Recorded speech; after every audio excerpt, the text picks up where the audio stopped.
What I want to think about in this challenge, or what I want to visualize or simulate in this challenge, is a phenomena that shows up multiple times in our universe.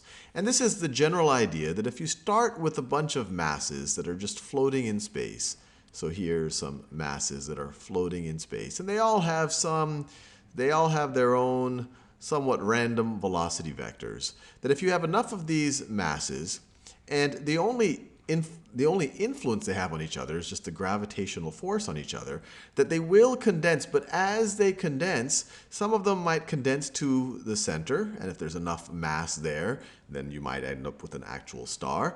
But the rest of the particles, some will escape the system and some will continue to orbit the system. But the whole time that that is doing, they're essentially accreting around a disk, that they don't just squeeze into the center. This whole cloud doesn't just shrink, that there's a dominant rotational orientation.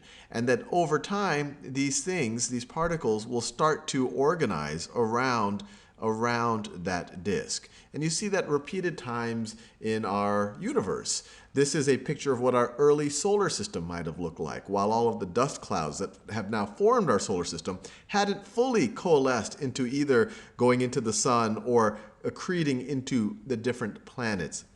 This is a picture of a galaxy, not our own, where you see the similar disc-shaped pattern. And these are stars all around the center of the galaxy. You see that in the accretion disks around black holes. This right here is an artist's depiction of a quasar, and this is the accretion disk. This is all of the matter that's starting to be, that's either rotating around the black hole or that's being sucked into the black hole. And then you have this extreme energy that's being released from the black hole in that direction. But you once again have this disc-shaped pattern. So I would love to see a simulation where you start, and it would be really cool if it's happening in 3 dimensions, where you start with a cloud of particles in 3 dimensions, and they all have their own gravitational vector.